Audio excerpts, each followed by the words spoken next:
Well, as Miriam said, I'm Jaime. I'm one of the developers of SmartNetics, which is part of our software portfolio, the one for the magnetic design. So I'm going to cover that today. In our company, as Miriam said, we have done consultancy about power electronics. So we also need to manufacture, or at least to design, our own magnetics. And we have seen a trend in the industry that affects, well, all the companies and ours as well, which is that in the last years, MOSFETs have improved a lot, also IGBTs, diodes, etc., so semiconductors in general. But still, in the medium power converters, 50 kilowatts, 100 kilowatts, 10 kilowatts, that amount of power, the magnetic components are still very big, very, very hard to make. They weigh a lot. The design for them is huge usually compared with switches, for example, that you can just select the model you want. In magnetics in general, you have to design your own magnetic and to specify it for a very particular application and a very particular project, which makes it very hard to do and very expensive to make. Okay, so in the end, what we found out is that the amount of decisions you have to make when making a magnetic component regarding geometry, materials, what wire to use, the wires in parallel, the number of turns, etc., the gap, etc. There are so many options that there's an infinite number of combinations that can provide a valid transformer or a valid inductor. So in the end, what everybody will end up needing is a software, something that does this task for you, because it's impossible to do by hand something with that amount of possible options. So what we did is we started with our own design procedure for our magnetics, for the times when we will make the converters for other companies, and it grew up so much that in the end we decided to start selling it, and it's one I'm going to present today, which is SmartNetics, which is our way or our interpretation of how a magnetic has to be made. Because what we found in other tools, for example, is that they usually provided a single solution that said, okay, this is the best solution. And sometimes it is okay because sometimes you need the one with the lowest losses, for example. But in different projects, you always have different needs. Sometimes you don't care too much about the losses, but you care about the volume because it's fixed for you for some reason, or you care about the manufacturability because you don't have too much time for the prototypes to be made, or you don't care about manufacturability, but you need the lowest temperature, for example, for some reason. So if every project has a different need, it's impossible to get one design that fits all. So what we wanted to change in that was, instead of providing a single solution that sometimes is the best, but sometimes not, depending on the project, we want to provide every possible solution and then accompany the user in selecting the one that better fits their own particular project. Okay, so I will just 1 second. I will take on my camera and I go back to the presentation. So instead of doing only a presentation and talking about the SmartNetics and what we cannot do, I'm going to carry on a live demo of the software just so you can see the procedure we follow when we design our own magnetics. So the ones we use at PSC. For this, I'm going to take an example, which is how to design the transformer for a dual active bridge. We wanted to make a dual active bridge, a 25 kilowatt dual active bridge, switching at 50 kilohertz with a 1-to-1 turns ratio, and it has to be refrigerated only using natural convection and keeping a temperature always lower than 90 degrees in the hottest spot in the device.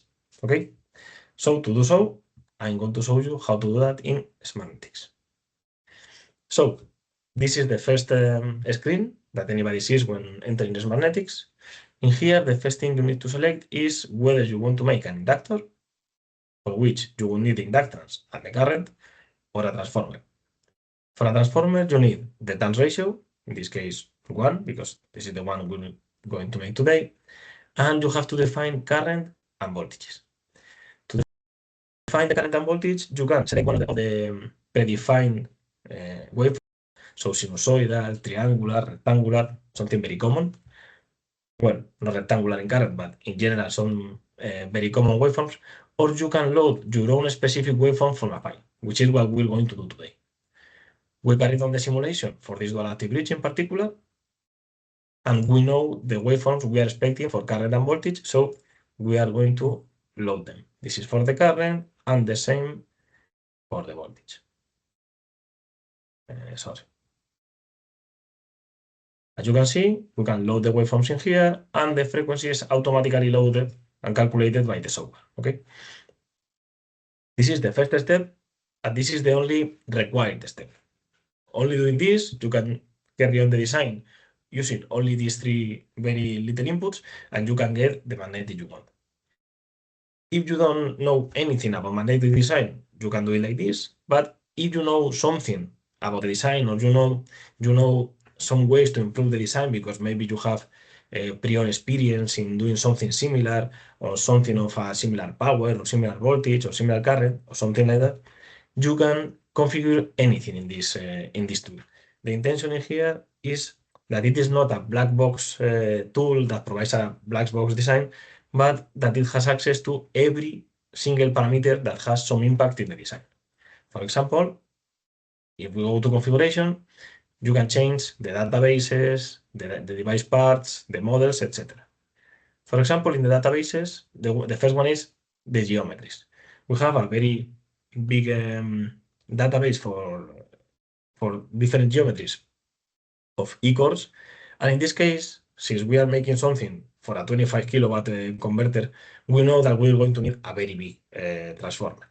So the only one I'm going to select is the biggest E-core in the database, which is the E100, and that's all. Because we know it's impossible to make a 25 kilowatt transformer using E5 cores, for example. Okay. The next ones are core materials. Once again, you can select all of them if you know that it's possible to make them in any material. It doesn't matter. The tool will try to calculate, and the tool, sorry, will only provide the designs that really match the design criteria. Even if there's some material that makes no sense, then the tool will not use that material, and that's all. For this particular case, what we're going to do is, we know at 50 kilohertz we're going to need ferrite, so we are not going to activate other materials because we know it's not going to happen. But we will select some from different manufacturers. For example, N97 from TDK, 3C94 from Ferrocube, or CF297 from Ferrite. The same goes for conductors. You can select the conductors you want. In this case, at least to this manufacturability, we will use lead wire, because for converters or transformers in this case that are so big, it's much easier to make the winding using lead wire, which is very flexible, rather than using solid wire, solid copper, which is very hard to manufacture. So I'm going to select 3 lead wires with different number of strands, and I'm going to deactivate any rigid wire I have, because I don't want to use that for this particular project. Okay. Once again, you can select all of them, and the tool will provide any design that matches the specifications imposed at the beginning. Okay. So that's about databases. We have selected the parts that we want. The next step, if you want, is to configure anything related to the different device parts. In here, you can configure anything related to core, to conductors, to insulators, and to bobbin. I will leave most things as they are, because the default configuration fits many designs, but I will change 2 parameters in here for this example. The maximum number of stacked cores. I know this is going to be a very big transformer, because I have prior experience in making converters of 25 kilowatts, so I will increase this up to 8. It doesn't mean I'm going to use 8, but just to check what are the possibilities that the tool can give us. Okay, so it will try to make a transformer using from a single core to 8 cores stacked in parallel to increase the handle power. And for the wise limit, I know I can make a device with 6 wires in parallel for every winding, but I would reduce this number to 4 in this case, to use manufacturability and to make something that is easier to make. So it uses a lower number of wires in parallel. The remaining stuff I will leave as it is because it fits most designs, so you don't really need to change anything here. And just to show you this this last tab, let's say, deals with the models. By default, we have selected the most precise model we have for the calculations, for core and wire calculations, for inductance calculation, etc. But in case, for some reason, because you trust more other models, or because you want to check our results with your own calculations, or with the calculations from other tools, or anything like that, you can select the model you prefer for any calculation. For example, in the core loss, you can select to use the regular statement expression or the modified statement, generalized statement, the improved generalized statement, which is the one it's selected by default, etc. And you have access to all these models. You can, in the help files, you can check the differences between them. You have access to all of them. So you can even see the equations for all the models we have implemented in the tool, and you can select the one you prefer.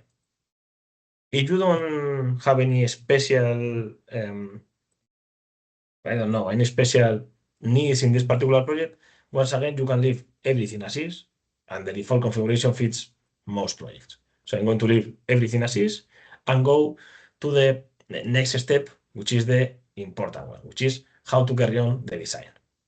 Okay? This is the screen you see before doing the design, and you can start it by pressing in here begin magnetic design. So that's what I do. As you can see, once you press in begin magnetic design, what this tool does is, as I said before, instead of providing a single solution that you have to believe is the best one for every project, which is, as I was saying, hard to believe, what we do is we provide every possible combination of the items in the databases that matches the specifications you provide. So this is every device that can handle that current, that voltage, provide that number of turns without saturating, without burning, etc., using every possible combination of the items in the databases. Once you have this, you have access to every variable that had any impact in the design. And you can choose any of those variables to be represented in the axis. For example, in this case, I have temperature versus volume, or versus losses, or versus weight, because temperature is what is most restrictive in this design, because we are limited, as I said before, to only 90 degrees. But you can change a different metric. For example, in this case, instead of temperature, you have every variable in here, and I will choose in this case the number of cores stacked in parallel. Okay, so in here we can see that we can make the same transformer using 4 cores, or 5, or 6, or 7, or 8. Okay, there are different possibilities. As I said before, for this particular project, we are limited to a temperature of 90 degrees. So what I will do is click and drag and select every device that has a temperature lower than 90 degrees, which are these ones marked in orange in here. The good thing about this solution space, let's call it, solution space, I mean, is that once you select the devices in one of the axes using two variables, you can easily see the impact of those variables in every other variable. Okay, so I started filtering by temperature, but I can see that the ones that this temperature will operate like this in volume or in weight, or as you can see, there's no device below 90 degrees that can be made using 6, 5, or 4 cores. I need 7 or 8, that kind of stuff. Something that is usually very hard to see, only using tables and so. So we have provided a graphical user interface that eases that process of selecting the range of values that are the best for the particular project. In this case, these are all the designs that can be useful because they comply with the temperature requisites. But in here, we can see that we can make those devices using a very big volume or a very small one, which is the same as saying 8 cores or 7 cores. So if there are devices that can comply with the same thing using a smaller or bigger core, for this particular project, we prefer to optimize in volume, and we will only select from that bunch of of possible solutions, only the ones that are small in size. Okay, so as you can see, these ones comply with temperature, have a acceptable level of losses, a small weight, and only use 7 cores. In this step, you don't even need to select a single solution. What you can do is just select a chunk of solutions that are close to each other and that all of them match your requisites, and then you can go to the next step, which is selection, to select the device that you really want. Okay? In here, what you can see is that there are some possibilities that match, that make a device that is acceptable, the ones we selected in here in orange, and you can see every detail of those devices. In here, for example, if I go to the temperature, to the maximum temperature, you can see that they are all of them more or less the same. So from 87 degrees to 89, which is more or less the same. If we take a look at the total loss of every device, they are all around 50 watts, which is more or less the same for a 25 kilowatt converter. If we take a look, for example, at the total weight, they are all of them around 10 kilograms. So every design that you are seeing here is more or less the same. This highlights the good thing about the approach that we propose, that is, sometimes you will select, for example, the one with a lower loss, with the lowest loss, which is this one in this case, but the difference is only like 1 watt or 0.1 watts. So it's not too interesting to select that device if to avoid 0.1 watts in the losses, in exchange it is more expensive or it is harder to manufacture, etc. Because in the end, all of these devices will perform more or less the same. So let's use a different metric to select the one that is more convenient. For example, in this case, we can see that taking a look at the number of turns, we can make the same device or a valid device using 9 or 8 turns for the winding. In this case, our approach for this project was to ease as much as possible the manufacturability.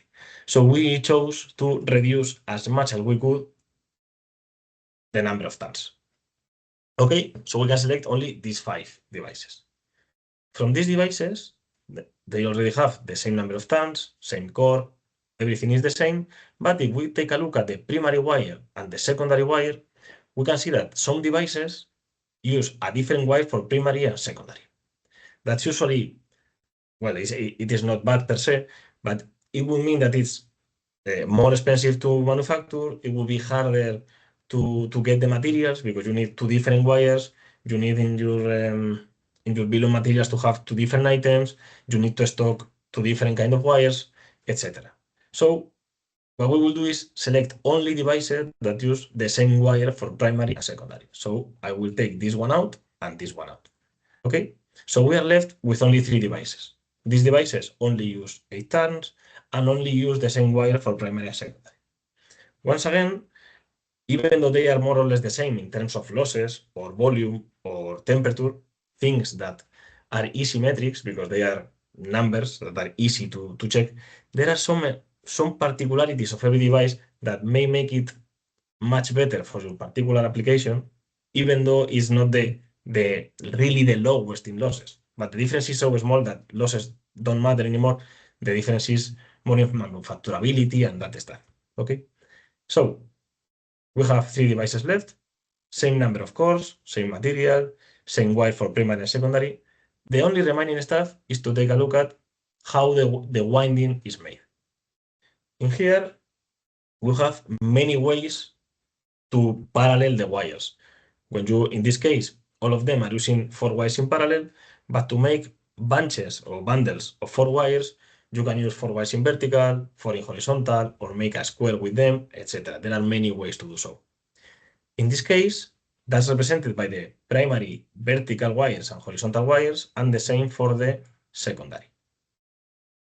Okay, as you can see, there is one option, the first one, which has 2, 2, 2, 2, so it means they are the same for primary and secondary, and the other ones have 2, 2, 4, 1, or 4, 1, 2, 2, meaning that the winding for the primary and the one for the secondary will not be the same. Once again, they are so close in losses and in temperature, etc., that what we will select is the one that is easier to manufacture, because is the only thing that really matters in here anymore, seeing such small differences. So we will use this one, which is the one that has the same winding for primary and secondary. Once we have selected a single one, we can press in here in select design, and it replicates the same information at the bottom, and it activates the last step, which is the device step. In here, you have access to a very detailed explanation of the single device that you selected. In here, you can see the dimensions of the cores and the wires. In here, you can see how it's going to look like using 7 cores stacked in parallel. If you take a look at here, you can see the winding strategy. So the 2x2 that we selected before means 2 wires in horizontal and 2 in vertical for every turn in primary and secondary. So we're using 4 wires for every turn in parallel. You can also take a look at the performance we are expecting for the device. In here, we saw 5 temperatures of the device, the hottest at the center of the central leg, the hottest of the secondary wire, the primary wire, the lateral leg, and the bottom yoke of the transformer. Okay, so in here you can see the temperature distribution and if it's good enough for you to select that device. If you are okay with that, you can also go to the report tab and you can generate a PDF report that includes all the important information that we have seen when carrying on the design. The good thing about this report is that you can use it for yourself, or you can send that to your manufacturer to build the device. You can also provide that to the buying people to buy the cores and the wires, etc., because all the information is included. In here you have the 3D view, the same thing we saw in the application.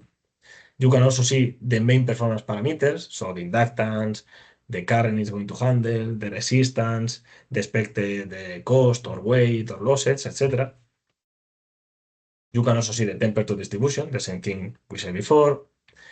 You also have access to the parameters that your manufacturer needs, so the total gap, which is 0 in this transformer, the wire they need, the meters of wire they're going to need, the layers of wires, the numbers of wires in parallel, etc., whether they need to use a bobine or not, the insulation even, everything that your manufacturer needs to build this device.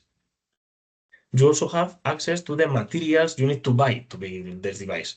For example, the meters or the kilograms of the wire, the number of cores or of core pieces, let's say, you need to make the device, etc.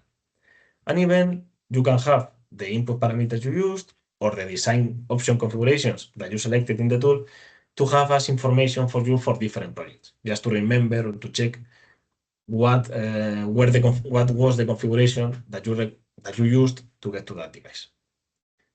In here, the good part is that you can select what parts to include and what not in the PDF, so you can easily create a PDF only for the sales team or a PDF for the manufacturer or everything, in case there are some information that you don't want to provide to everybody. Okay. So up to here, everything was analytical. So up to here, you have designed thousands of transformers. Sorry, you have selected one. This is the one that fits your design in geometry, in temperature, etc. And as I was saying, up to this point, everything was analytical. What we do up to now, at this point is, on top of that, we provide access to third-party simulation tools, just so you can check your results or get information that is not easily given analytically. In this case, we provide access to ANSYS, Maxwell and IcePack, Maxwell for electrical simulation and IcePack for thermal simulation, or Altair Flux for electrical simulation. So in ANSYS, you can configure whether you want to simulate voltage or current or temperature. You can select if you want to include the insulators in the simulation or the wire sleeves or the bobbin in the simulation. If you wanted to create a report automatically, you can configure the region or the maximum number of passes, etc. So everything that you can also configure then in ANSYS, but it's easier in here, and we provide a standard configuration that once again matches most designs.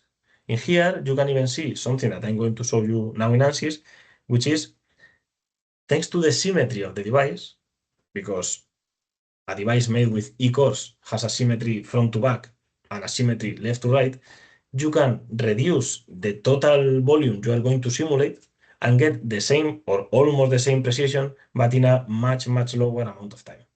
So in this case, I'm going to activate the symmetry simplifications. And once you have selected any option that you want, you can, in here, generate the ANSYS model.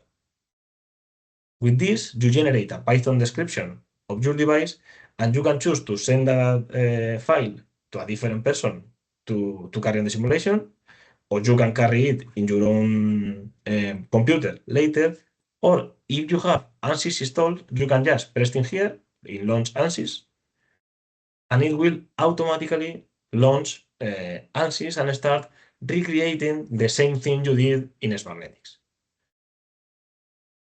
I will let it open. As you can see, it has created the model, the project, and it is now replicating the model, creating first every core, then it adds the insulation, and then every wire. The good thing about this is that you are not restricted to use only the stuff that is already in ANSYS. What it does is it loads the core material that you selected in the database, even if you made it up. It doesn't even have to be a real material. The material you selected for the wire, for the insulation, etc., and it creates those materials in ANSYS and it starts replicating your own design. So you don't have to do anything. Once it has replicated the geometry, it also includes the perturbations, voltage, current, losses, depending on the simulation. It automatically creates the field reports you need to see, whatever field you want to see, temperature or magnetic field or whatever. It also creates the numerical reports for some of the important values that you usually want to see, like inductance or resistance or losses, etc. And as I was saying before, it also takes into account that some of these devices can have a simplification due to geometry. I will show that when it ends, but now it is making one model that is only one half of the total model due to the front to back symmetry, and now it will slice it in two and take only 1/4 of the device. So only in this case, the right part of the device. I will let it finish because it's doing some stuff in the background, and I will show you what I'm referring to. Okay? As I was saying, everything is done automatically. You don't even need to know how to use ANSYS Maxwell or IcePack. So this eases a lot the learning curve for this kind of finite element applications, which are sometimes hard to master. Okay, so as you can see, we started with the full device. So the same we have in SmartNetics in here. Then we sliced it in two, front to back, and then the same but left to right. Okay, so now you can just press on Analyze All, and it will start simulating your device. Instead of waiting for the full simulation, I have already prepared a completed simulation, so I will open that just so we can check the results that we got. If I go back to SmartNetics, we predicted a maximum temperature of 89.1 degrees in the winding and a lower temperature at the lateral parts and bottom part of the core, 82 degrees or more or less that. Okay, so we can go to the simulation, open it, and as I said, everything is already prepared. So you can just check on that. I will zoom in. Okay. So what you can see, we were expecting a highest temperature of 89 degrees, and we are getting very close to that, so 92.7. So a very good match between the analytical model and the finite element simulation.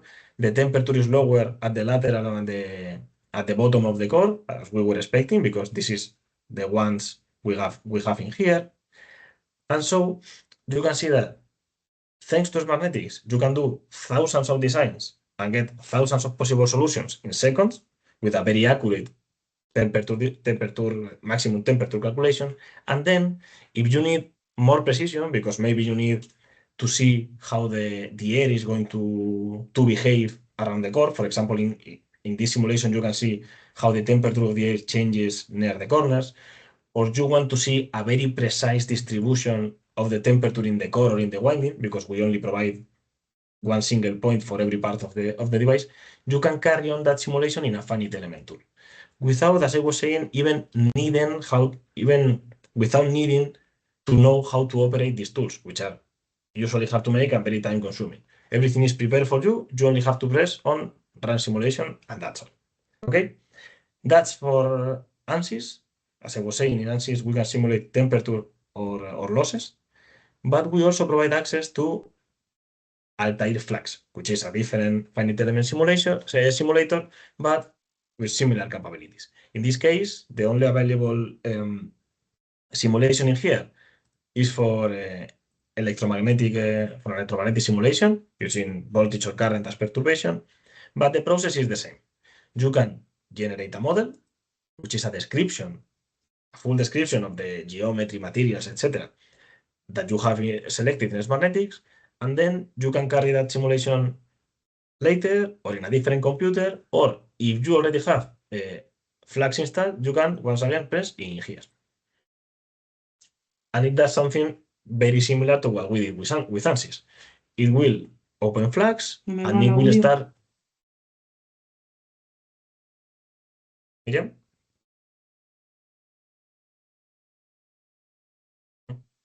It will start recreating the design that you had in SmartNetics. In this case, I only selected a 2D version of the device to make it faster. And as you can see, it's the same thing we did before. It creates the core, it imports the material from SmartNetics, it creates every wire, import the material, and it includes every current perturbation, the description of the circuit, etc. And once again, the same as in SmartNetics, you don't even need to do anything. You don't even need to know how to open Flux or how to operate Flux or how to run calculations in Flux. You can press run and then wait for it to finish. In this case, it is only a 2D simulation, so it is not as time-consuming as the previous one, so I will wait for it to finish. And I will drink a little bit of water.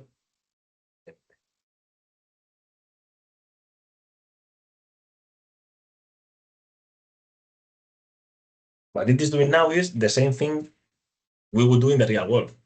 We want to get the resistance and inductance of every part of the magnetic. So in the real world, we will need three measurements, the open circuit and two short circuits of the magnetic, and it is doing the same in here. It is doing 3 analyses, and then it will calculate the leakage, the magnetizing, etc.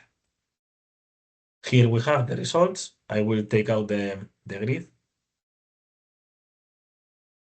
Okay, and in here in text, you can see the results. It says primary winding properties in here, so you can see the magnetizing inductance referred to the primary, 3.6 millihenries in this case, the resistance of the primary, the leakage inductance of the primary, and the same for the secondary. For example, in this case, I'm getting 3.6 millihenries of magnetizing inductance referred to the primary, and if I go back to SmartNetics, we can see that the predicted value it is in here, the magnetizing inductance, 3.5. So a value very close to the one we get in the 2D simulation. And this way you can check the same thing we did with the temperature, the real field distribution, the real current distribution, the real electric field distribution, something that is very hard to calculate analytically, but that you really don't need to do for the thousands of possible designs that you got. You select one, and only for the one that really fits your particular needs, you carry on the simulations, because it's much faster to run thousands of calculations analytically and then just check a couple of devices maybe, or 10 devices even if you want, but only a few of those devices using these finite element tools. Okay? So this is a brief of our capabilities, and this is how we carry on our own designs and how we expect you to carry on your designs using SmartNetics. And I'll go back to the presentation. As I was saying, these are our current capabilities, but this is the roadmap for the upcoming versions. We're planning to add a better distribution of the P&H field in the tool itself, to add the mechanical drawings, to add the option for forced convection for heat dissipation, to export to an even larger number of softwares, for example, to FEM, which is free, so everybody can carry on the finite element simulations, even if they don't have an ANSYS or Flux license. And then we will start adding what you can see in the screen, different geometries, multiple windings, etc. Now I will go back to Miriam, but just so you can see, you can write us at any time. You can check our website for any information you need, or you can write to us. And also, the best way I think to try SmartNetics is not to listen to me, but to ask us for a trial. We will send you a trial, a 15-day trial, and you can check every capability, every result. You can even reproduce the same design I did during this tutorial because it's going to be in our web, etc.